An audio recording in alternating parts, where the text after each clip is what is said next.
भाई हमारे पड़ोसी मुल्क पाकिस्तान की पब्लिक भारत को लेकर कुछ ऐसा बोल ही देती है जिसको सुनकर हमें गुस्सा का मजीद ज्यादा आने लगती है।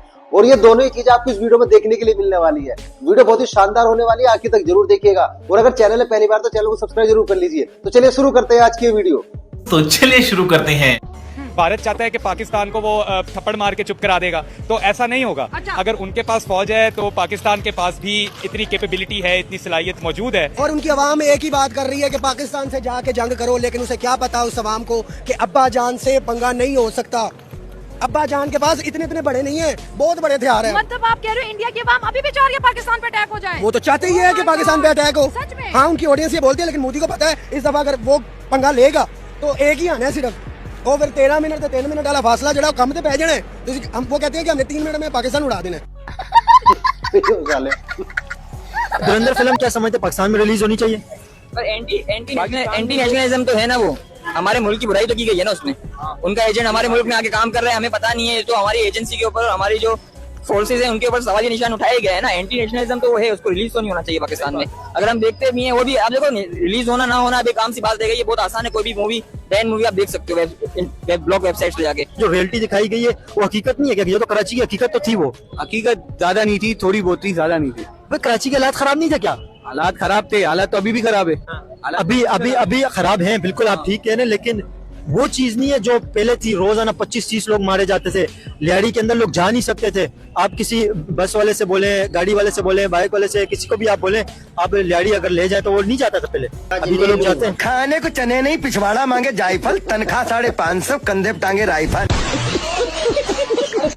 100 साल तक आप कोई कंपैरिजन नहीं कर सकते इंडिया के साथ। नहीं दिलशाद भाई, इधर मैं ये कहना चाहूंगा, चले कंपैरिजन 100 साल नहीं, अगर हम 76 साल उनकी एज, मतलब ये कि 76 साल से उन्होंने दोबारा से स्टार्ट किया। वैसे तो हिंदुस्तान बड़ा पुराना है, लेकिन as a India, as a country 76 साल, हमें भी 76 साल हुए। अगर हम अगले 76 साल फुल मेहनत करें तो क्या आपको नहीं लगता कहीं ना कहीं मुकाबला? हम उनके करीब नहीं आ सकते, क्योंकि अगर देखें, अगर तो हमने लोगों को हमको की जन्नत में रखना है तो वो एक अलग बात है, लेकिन रियलिटी ये है। दिलशाद भाई, एक रीजन ये भी बताई जाती है कि भाई मुकाबला इसलिए नहीं बनता। वैसे तो मैं ये क्लियरली पहले भी कह चुका हूँ, फिर से ये देखने वालों के लिए स्टेटमेंट देना चाहता हूँ कि हमारी वीडियो कंपैरिजन के लिए नहीं होती, हमारी वीडियो होती है सीखने के लिए। और वो लोग जो कहते हैं, मतलब हमारे पॉलिटिशियन हो या कोई भी हो, कि भाई हमने इंडिया से मुकाबला करना है या हम इंडिया से मुकाबला करते हैं, उनके लिए मैसेज होता है कि भाई अगर मुकाबला करना है तो हेल्थ एजुकेशन में करो, आओ आप आईटी में करो, आओ पॉजिटिव वे में, एक हेल्दी जो सा वे में वो कंपटीशन करो। इसलिए होती है मुकाबला, नो डाउट। आज वो उनकी जो इकोनॉमी है, अच्छा कुछ लोग ये कहते हैं जी इकोनॉमी ज्यादा है उनकी, बड़ी है,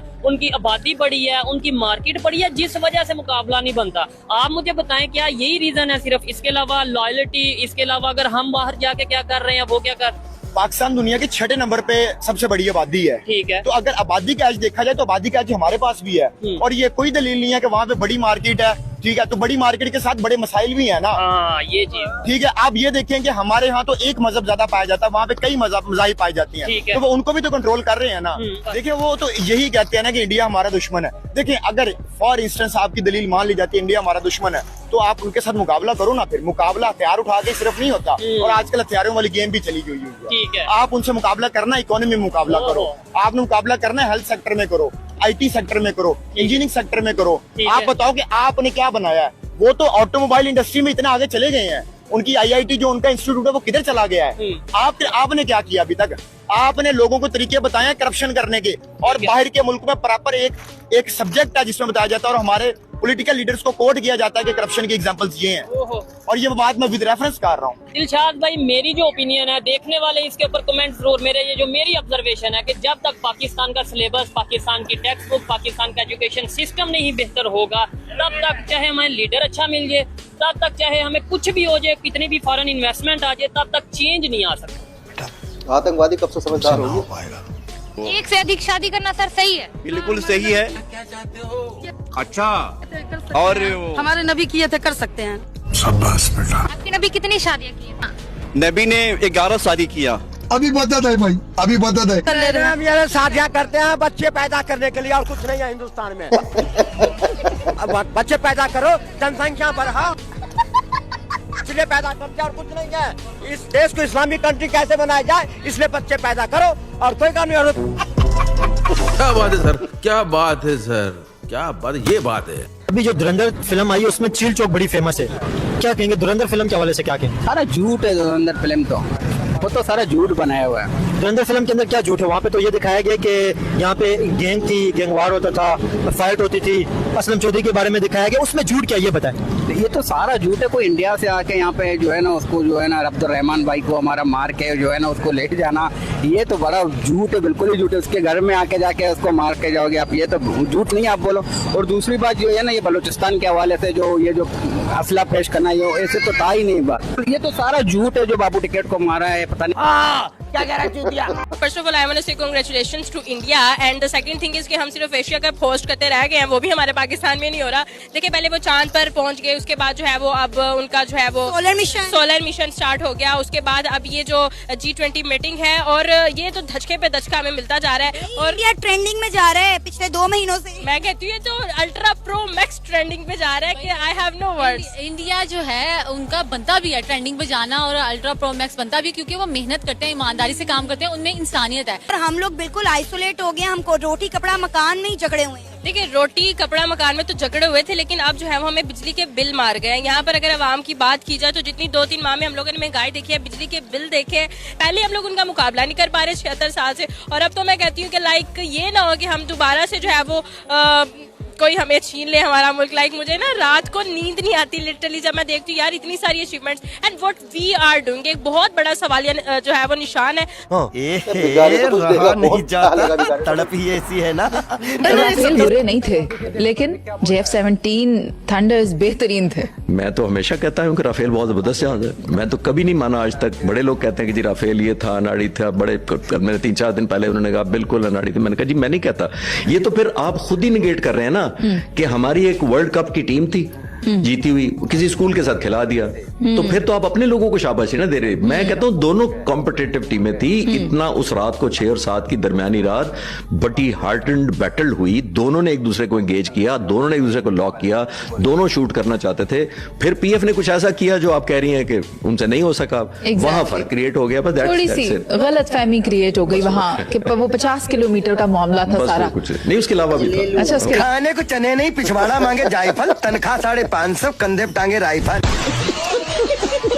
तो बांग्लादेश तो जो है इंडिया के खिलाफ नारेबाजी लगा रहा है, खा उनका रहा, पी उनका रहा, बिजली उनके यूज कर रही है, मेडिकल वीजेज उनके यूज कर रहे हैं, ऊपर से धमका रहा है कि शेख हसीना को अगर हमारे हवाले नहीं किया तो इंडिया के खिलाफ प्रोटेस्ट करेंगे। और मोहम्मद यूनुस जो के कहते हैं ना सो कॉल्ड गवर्नमेंट चला रहे हैं, वो कभी चाइना के साथ हाथ बढ़ाते नजर आते हैं तो कभी कहते हैं पाकिस्तान के साथ मिलकर एटम बम बनाएंगे। असल में हसीना वाजद का तोड़ बांग्लादेश में कोई नहीं था। अच्छा, हसीना वाजद ने बड़ी मुश्किल से स्ट्रगल करके सब में लेके इंडिया की मिन्नतें करके समाजत करके अपने मुल्क को कहाँ पे लेके गई है। ठीक है, उसका तोड़ कोई नहीं था। अब और सियासतदानों को ये चीज हजम नहीं हो रही थी। ठीक है, देखिए जिस तरह इमरान खान की अच्छी हुकूमत चल रही थी ना, इमरान खान को मरवाने के वाले कौन थे? उसके अपने ही फवाद चौधरी, ये जो इसके जहांगीर तरीन अपनों ने मरवाया ना। मतलब ये बांग्लादेश में भी साजिश हुई है नाम इंडिया का लगा के, साजिश हुई है, उसको जानबूझ के नीचे किया गया है। और इंडिया के अलावा यकीन करें ये बढ़ के मार रहे हैं ना, इंडिया के अलावा ये ना चल सकते हैं ना ये जंग कर सकते हैं इंडिया के साथ। ऐसे ही सिर्फ अपना भाव बढ़ा रहे हैं, अपना भाव बढ़ा रहे हैं कि हम इंडिया को, भाई इंडिया का तो अगर वो जंग करते भी हैं तो कितने दिन कर लेंगे? 10 दिन कर लेंगे, 20 दिन कर लेंगे, उसको कौन सपोर्ट करेगा? पीछे तो बैक कोई नहीं उनके, तो चाइना भी नहीं आएगा। क्या आपको लगता है कि वंदे मातरम अगर बोल लेंगे तो उससे भी आपत्ति होने वाली है? उससे आपत्ति होने वाली है। क्या आपत्ति होगी? अब वो लोग जाने जिसको आपत्ति हो। अब लोग नहीं, आप बताइए, आप बोलेंगे? मैं नहीं बोलूंगा। अबे साले क्यों नहीं बोलेंगे? वो मैं जब मुझसे कहा जाएगा, जब योगी जी आएंगे कि भैया आपको बोलना पड़ेगा, आपके लिए पर्सनली आएंगे। औकात में रहो। अगर मुख्यमंत्री जब तक मुसलमान के पास में आकर राशन हाथों में नहीं देगा तब तक मुसलमान राशन नहीं लेगा। तो लाइन लगी पड़ी है, एक आदेश पर लाइन लगी पड़ी है, उसका क्या? जब बेइज्जती आप बोलेंगे आपका मैं समर्थन करता हूँ। अच्छा समझा मेरे। ये देखिए अरे कमाल करते हैं। अब बोलिए वंदे मातरम। मैं आपका समर्थन हो पाएगा आपसे? नहीं हो पाएगा आपसे। क्यों नहीं हो रहा है? क्यों नहीं हो रहा है? आप सर्टिफिकेट देने आए हैं क्या? अगर भारत का मुसलमान ये कह रहा है कि हमारे धर्म में ये मना है कि मैं वंदे मातरम नहीं बोलूंगा, वो मुसलमान जिसने अपने धर्म को पहले माना वो उसने पाकिस्तान लिया है। करेक्ट। क्या हम इस भारत में नहीं रहेंगे? यहाँ पे वंदे मातरम हो रहा है, यहाँ पे मंदिर की घंटियां आ रही है। क्या बात है सर, क्या कहाँ से आते हैं? इन्होंने बोला कि मेरे दुकान में 4 हिंदू काम करता है, तो भैया हमने तो तुम 40 करोड़ लोगों को अपने भारत में रखा है, तो तुम्हारा अकेला है, हमारा तुम्हारा है, हाँ लिख लो और क्या, हमारा ही है भाई, हमारा ही है। देश किसी का बाप का नहीं, अकेला सबका है। तुमने हर किसी ने हमारे बाप का ही है। हर किसी ने एक नाम पूछना किसी मुसलमान फौजी का, एक नाम पूछना, ये एक नाम पूछ रहे किसी मुस्लिम, तुम उसको भी इनकार कर दोगे, इसको इनकार कर दोगे तुम लोग। बता दिया ना, इनको एक्सपोज करना मतलब 1 मिनट का काम है। एक प्रश्न पूछो, ये खुद को ही एक्सपोज कर देते हैं, ऐसे ही एक्सपोज करते तुम चले जा रहे हो। आज सिर्फ भारत में नहीं, आप चाहे वेस्टर्न की सारी कंट्रीज देख लो, वहां पे हिजाब बैन कर दिया। स्विट्जरलैंड जैसी डेवलप कंट्री ने, फ्रांस जैसी डेवलप कंट्री ने, नेदरलैंड, इटली, सारे कंट्री ने बुरखा हिजाब सब बैन कर दिया। क्यों भैया खुश हो रहा है? क्यों भैया खुश तो होगा ही, खुश होगा ना, खुश तो होगा ही। तुम समझ रहे हो, समझ रहे हो ना? तो इंडिया की क्या औकात है? इंडिया हमारे सामने क्या है? अच्छा। हम एटमी ताकत है, खाली धमकी लगाते हैं, खाली धमकी कि हम भाई असला सीधा कर रहे हैं, शाम 5 बजे आपके पास टाइम है, आप इंडिया कश्मीर से अपनी फौज निकाल लें। यकीन आने इंडिया ना पाओ में आए तो बाहर कीजिएगा। इनको सिर्फ धमकी की बात है। उनके पास तो 14-15 लाख फौज है, वो किस लिए रखी है उन्होंने? मैम वो क्या कर सकते हैं? वो ये है कि उनका ये है कि वो नाश्ता करना चाह रहे हैं। जब पाकिस्तान में लाहौर में नाश्ता करना चाह रहे हैं, उनका ये माइंड है। इंडियन आर्मी यहाँ नाश्ता करना चाह रही है। आज ले लूं। खाने को चने नहीं, पिछवाड़ा मांगे जायफल, तनख्वाह 550, कंधे पे टांगे राइफल। कहीं पाकिस्तान ये तो आप मानते हैं कि आतंकवाद फैलाता है? नहीं, हम तो नहीं मानते। आप भी फैला सकते हो, आपके माथे पे लिख तो नहीं रहा। मैं तो नहीं मानता पाकिस्तान आतंकवाद फैलाता है। जरूरी तो नहीं लादेन आतंकवादी था, आप कैसे कह सकते हो लादेन आतंकवादी था? नहीं, हम तो नहीं मानते लादेन आतंकवादी था। क्या आतंकवाद था उसका? अपनी जाति लड़ाई के लिए अगर कोई आवाज उठाएगा वो आतंकवादी है। अगर आप मेरे पे जुल्म करोगे, तशद्दुद करोगे और मैं आपके खिलाफ लड़ूंगा तो मैं आतंकवादी हूँ। आप लोगों को पुख्ता सबूत है, 26 लोग मारे हैं, पुख्ता सबूत है, दिखा सकते हो। जो बॉर्डर पे जवान खड़े वो क्या कर रहे थे? सो रहे थे दारू पी के। ये पूछिए ना भाईजान, वो आतंकी आए कैसे? उन आतंकियों से मिलके ही तो आए ना। जो फोर्स के बड़े अफसरान हैं उनको पकड़िए, उनसे पूछिए, उनसे सवाल किए, ये माइक उनके मुंह में दीजिए। जैसे पाकिस्तान पूरे देश, पूरे विश्व में मतलब बदनाम है, आतंकवाद रखा है ना भाई, हम क्यों करें? आप रोक सकते हो, रोक लीजिए, बांध बनाइए, उसको पानी को बंद कर दीजिए, प्यासा मरने दो उन्हें। वो कुदरत की चीज है, आप नहीं रोक सकते। साले इनका प्यार देख रहे हो, कहाँ से आते हैं? पाकिस्तान भी नहीं आएगा, बांग्लादेश के साथ कोई भी नहीं खड़ा होगा। फिर ये होगा कि अगर फिर आराम से इंडिया उस पर कब्जा कर लेगा 8-10 दिन में। ये जो ये खा रहे हैं, जो ये ले रहे हैं, उससे भी चले जाएंगे। फिर ना कहते ना रहेगा बांस, ना बजेगी बांसुरी। हालात यहाँ तक पहुँच सकते हैं। देखिए आप खुद ही उनको गिफ्ट कर रहे हैं ना, खुद ही एक बंदे को जाके शेर को उंगली करते जाते हो, बार बार छेड़ोगे, फिर आपको वो पहुंचेगा ना कि यार क्या हो गया, मैं आराम से बैठा हूँ, मैं अपना कलूला कर रहा हूँ, आराम से बैठा हूँ, आगे मुझे उंगली करते हो, तो फिर शेर आपको खाएगा ना। अच्छा ठीक है। शेर जंगल में देखिए, शेर किसी को भी नहीं तंग करता, अपना आराम से मजे से बैठा होता है। लोग जब उंगली करेंगे फिर शेर खाएगा। तो इंडिया इस टाइम टाइगर है, शेर है। अच्छा। वो बंगाली तो खाली नाम के टाइगर थे। अच्छा। जितने टाइगर हैं आज तक उनके मुल्क से रक्षा खत्म नहीं हुआ साइकिल। पाकिस्तान में कितनी गुर्बत है, ट्रेडिशन को फॉलो किया, कब नहीं ट्रेडिशन को फॉलो किया, मगर वहाँ पे अभी भी गुर्बत है। बांग्लादेश में बहुत गुर्बत है, गरीब इंडिया सपोर्ट करते हैं, इंडिया उनको सपोर्ट करता है। थोड़ा सा इख्तिलाफ करूंगा, मेरे बड़े हैं, बुजुर्ग हैं, अगर हमारे मुकाबले में वहाँ पे गुर्बत है ना, तो आज उनकी करेंसी जो उनका टका है वो हमसे ज्यादा तो बेहतर था ना। तो हुकूमत को खुद ही गिरा रहे हैं ना, एक जैसे बड़ी इकोनॉमी से प्रोटेस्ट कर रहे हैं, तीनों तरफ से इंडिया का वोट। ये बड़ी अच्छी बात कही आप। हमारे घर में 4 बच्चे होते हैं ना, तो माँ बाप की कोई ना कोई एक बंदा सेवा कर लेता है। एक मर गया, दूसरा मर गया, तीसरा भाग गया, चौथा गया, 5वां बच्चा जो अपनी माँ को रख लेता। वो वृद्धाश्रम में अपनी माँ को नहीं भेजता। मुसलमान में वृद्धाश्रम नहीं है, 15 बच्चे होने के बाद मुसलमान में वृद्धाश्रम नहीं है। इतना मेरे को घमंड है। कुछ भी रुक, तेरे को बताते तेरे रुका। वृद्धाश्रम आपके लिए में इसलिए नहीं है क्योंकि आपके यहाँ पे धर्म का कार्य नहीं होता कोई भी। करेक्ट। आपके में रक्त शिविर नहीं होते, आपके में विधवा आश्रम नहीं होते, आपके में अनाथालय नहीं होते। अनाथालय चलाएंगे कैसे? अपने बच्चे नहीं पलते, काफिरों से भीख मांगने भेज देते हो। भीख मांगते अभी रुक जाओ। मांगा है हर रोड पे हर भिखारी मुसलमान ही होता है। अभी सऊदी अरब से मुसलमान मंगाए हैं भीख मांगते हुए। इंटरनेशनल भिखारी मांगना क्या बुराई है क्या? बस हवा निकल गई। मुस्लिमों की भी तो कितने राष्ट्र हैं। है मुस्लिम का, लेकिन ऐसा नहीं है कि मुस्लिम अपना नहीं चलाता है। ज्यादातर हिंदू लोग थोड़ा सा वो करते हैं, लेकिन मैं चाहती हूँ कि हाँ सब भाईचारे से रहें, चाहे वो हिंदू हो, मुस्लिम हो, सिख हो, ईसाई हो, सब अपने एक माहौल में एक साथ एकजुट के रहें। तो यहाँ पे कोई भी देश की बात कर लेते हैं, अगर हम कहते हैं कि सऊदी में क्या हिंदुओं को नहीं रहने दिया, ऐसा कुछ नहीं है। सऊदी बहुत लोग जा रहे हैं। फिर आपको कैसे समस्या लग रही है कि अगर भारत हिंदू राष्ट्र बनेगा तो यहाँ मुस्लिमों को दबाया जाएगा या किसी और अन्य? वो नहीं है, मुस्लिम को नहीं दबाया जाएगा, वो मसला नहीं है। लेकिन बहुत सी चीजें होती हैं ऐसी कि मतलब हर मोड़ पे मुसलमानों में ये हो रहा है कि मस्जिद वगैरह है उसमें कुछ से कुछ हो रहा है, नमाज नहीं पढ़ने देते हैं, या फिर ऐसा होता है।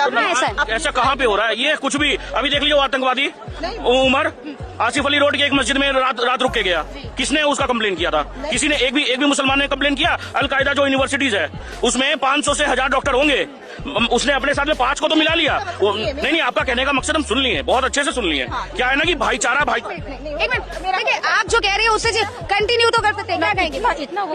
हिंदू राष्ट्र से क्या समस्या है? ये गांधी का जो भीख मिला था उसी के वे लोग रह रहे हैं यहाँ पे। और बड़ी बात, हिंदू राष्ट्र इनको दिक्कत है। हिंदू राष्ट्र क्या दिक्कत है इनको?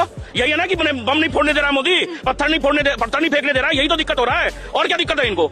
यही इनके जैसा मानसिकता रहे ना, पूरा 32 जगह इन लोग बम फोड़ने की तैयारी में थे गाड़ी से, मगर वही है कि फोड़ने नहीं दिया गया। हमारा इंटेलिजेंस इतना अच्छा था कि नाकाम कर दिया सब कुछ। 2900 kg अमोनियम नाइट्रेट मिला था। और ये लोग बात करते हैं कि हिंदू राष्ट्र नहीं बनने जा रहे। कौन हो तुम? चीटी की तरह तुम लोग को मसल दिया गया है। आज सब जगह देख लीजिए, पूरा वर्ल्ड, विश्व इन लोग से परेशान है, बोको हराम से लेकर के क्या बात है सर, क्या बात है सर, क्या बात, ये बात है। उमर अब्दुल्ला है, वो अपनी माँ को रो रहा है वहाँ पे, कह रहे दरगाह के अंदर ही हराम है। साली दरगाह भी तो हराम है फिर। कैसे? जब मजहब नहीं था दुनिया में तब से है अशोक स्तंभ। करेक्ट। अशोक सम्राट जी का देश है, पूरी भारत की धरती उनकी, मैं खुद कह रही हूँ ये बात तो सही है। इस्लाम है 1400 साल पुराना, ठीक है। तो इस्लाम आया देश के अंदर, वो तो इस्लाम के अंदर गई नहीं। ये बड़ी अच्छी बात कही। तो जब वो यहाँ पर आया तो फिर दरगाह हराम हुई ना यहाँ पर। क्या बात, ये बात है। यही नहीं, अभी और सुनिए। देश की आजादी में योगदान है, कैसी बात कर रही हैं आप? खतना कराने से योगदान हो गया क्या?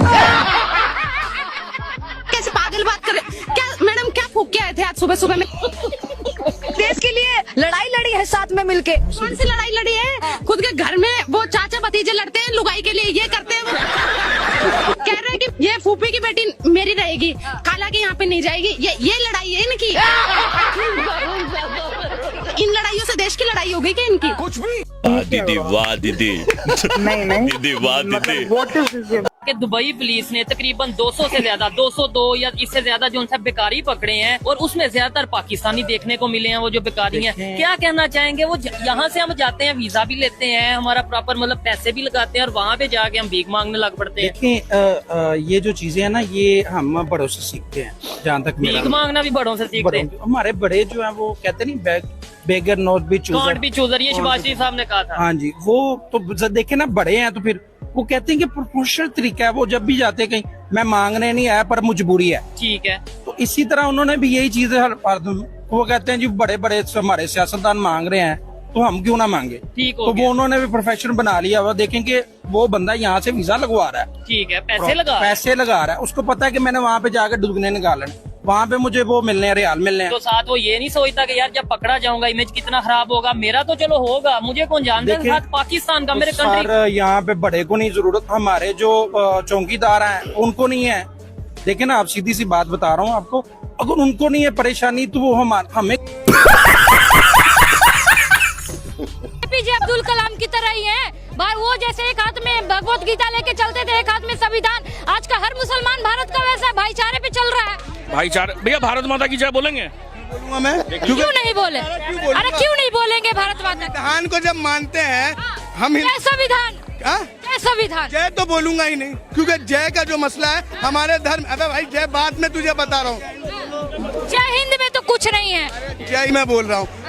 हिंदुस्तान जिंदाबाद तो बोल सकते हैं। हिंदुस्तान बोलिए जिंदाबाद। माता इसको हम क्यों बनाएंगे? मत मानो तुम भाई, हिंदुस्तान जिंदाबाद बोल दो। तो हिंदुस्तान जिंदाबाद तो है, क्योंकि मैं नहीं बोलूंगा ना, मैं क्यों बोलूंगा? मैं जो जन्म दिया मैं एक ही को माँ मानता हूँ। एपीजे अब्दुल कलाम जो बोलते थे भारत माता की जय, तो वो अपनी माँ को नहीं मानते थे क्या? ये भी कलाम जी अपने जगह पे जो सोफिया कुरैशी को देख लीजिए, भारत माता की जय वो बार बार। कौन है ये लोग? कहाँ से आते हैं? उत्तराखंड में भी ये लोग यही रैली निकाले थे ना, वहाँ पे जब पुलिस प्रशासन ने अपना कार्य किया, मतलब अपना जब मोर्चा संभाला, उन्होंने अपना कर्तव्य निभाया, तो इन्होंने क्या बोला कि अगर रोकोगे तो ये यहाँ भारत का भी हाल नेपाल जैसा कर दिया जाएगा। हम तो चाहते हैं भाई तुम एक बार आओ तो सही फील्ड में, इतना मारेंगे ना फट्टे बजाया जाएगा तुम लोगों को पुलिस प्रशासन के द्वारा। ऐसे थोड़ी होगा, मतलब तुम अपने प्रेम दिखाने के लिए तुम देश को जला दोगे। ये कोई विदेशी कंट्री नहीं है या तो कोई मुस्लिम कंट्री नहीं है, यहाँ पे तुम आकर अपनी अराजकता फैलाओगे। भाई साहब यहाँ फट्टे पड़ेंगे, इतने फट्टे पड़ेंगे ना गिन नहीं पाओगे। अभी बरेली वाले में जितने को फट्टे पड़े ना, सबका पिछवाड़ा देख लेना, सबका पिछवाड़ा लाल हो रखा है। तो भाई साहब पसंद आ रहा है, योगी जी का शासन चलता रहना चाहिए, ऐसा है ना भाई? क्या बात है सर, क्या बात है सर, क्या बात, ये बात है। तो दोस्तों उम्मीद करते हैं आज की वीडियो भी हमारी आपको जरूर पसंद आई होगी। आज की वीडियो में आपको कौन सा पार्ट सबसे अच्छा लगा, कृपया कमेंट करके जरूर बताइए। आज की वीडियो देखने के लिए धन्यवाद। कल फिर मिलते हैं एक नई वीडियो के साथ।